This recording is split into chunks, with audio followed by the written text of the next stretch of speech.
para masiguradong didikit yung ating LCD, so pagamitan natin ito.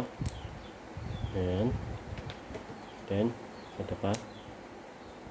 Ayan. Then ito pa. Tsaka ito pa. Ayan. So mga isang oras natin siyang nalagyan ng ganito para sigurado siyang magiging okay. Ayan. So matagal itong naikapit natin.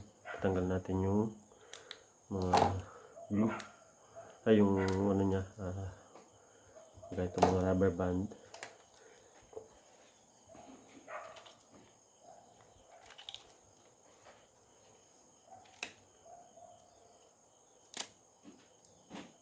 And then bago natin to i-lock, so kailangan i-test muna natin yan.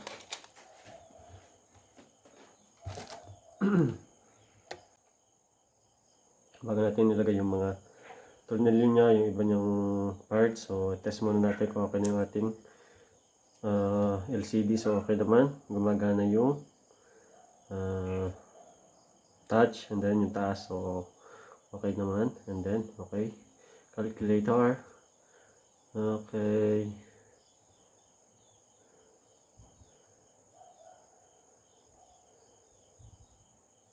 So okay, gumagana lahat. Ayan. So working na working. So napakaganda. Ayan. Ayan guys, nakita nyo naman. So working yung ating phone na pinalitan ng LCD. So itong ating A7. So okay na okay siya. So working na lahat. Ayan. Na-test na natin. And then pwede natin ibalik yung mga tornilyo niya, yung mga cover niya. Okay.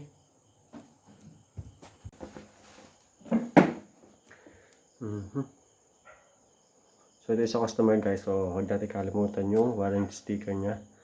So pwede natin ibalik yung ating mga tinanggal na piyesa, so kagaya nito. Ayan. So balik na natin yung cover niya.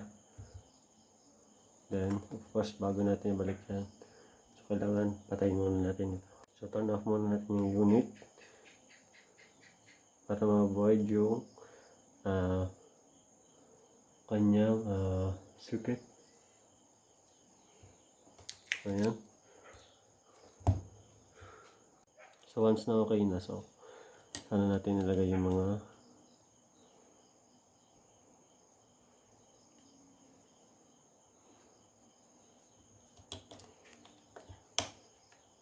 ayan, and then lagyan natin ng tornilyo.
So, balik lang natin guys lahat ng tornilyo na tinanggal natin dito.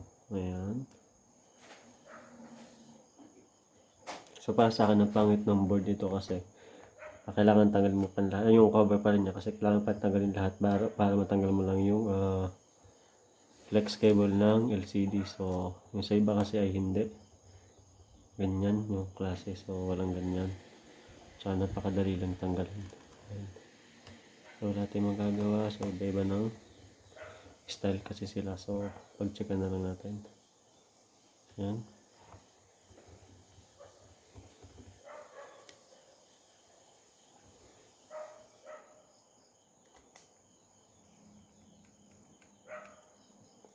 Tapos na natin ilagay yung mga tornilyo. Then next is ito. Kabit na natin ito. Ayan. Yung back housing cover niya. Ayan.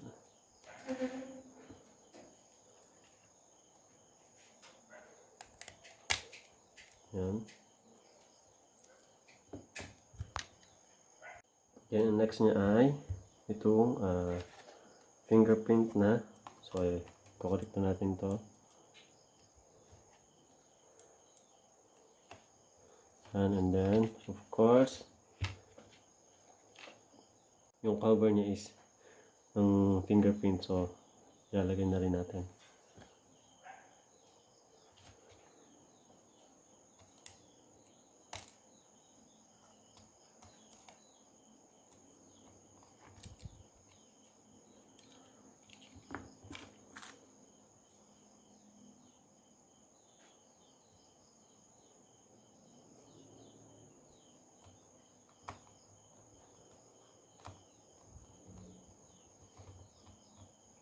Then, last but not the least, so yung warranty sticker natin, so kakabitan natin yan. Hindi dapat mawala yung ating warranty sticker para kapag na-remove yan, so void na yung warranty natin para sa ating customer. Okay. Then, lalagyan na natin guys ng glue itong back cover kasi kailangan natin siyang kapit. Ayan. So,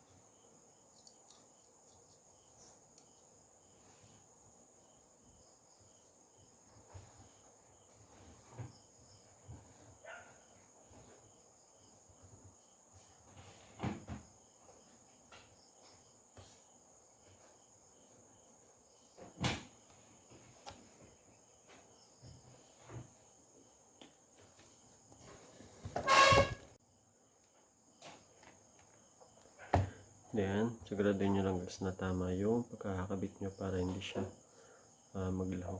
Okay. So yan, okay na yung ating phone. So, okay na ito ng customer natin bukas.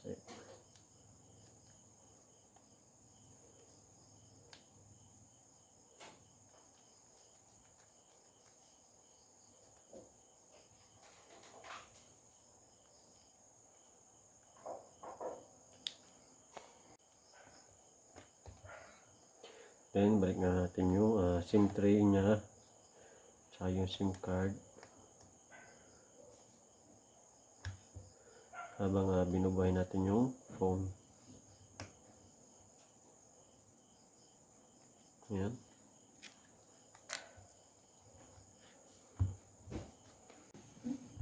So, ito na guys. Ayan. Okay na yung ating phone. So, pwede nang ipakuha sa ating customer. Ayan. So, okay na siya. Ayan, so gumagana na, working. Okay.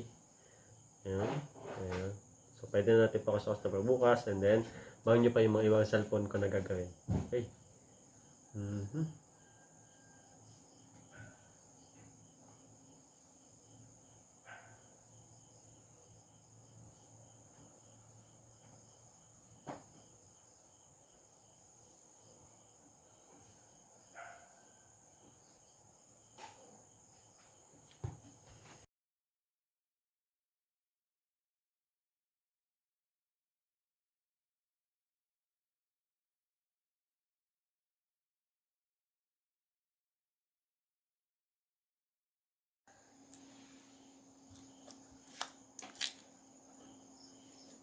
Thank you for watching.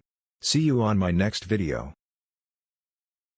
Turn on the notification bell and don't forget to subscribe for more videos.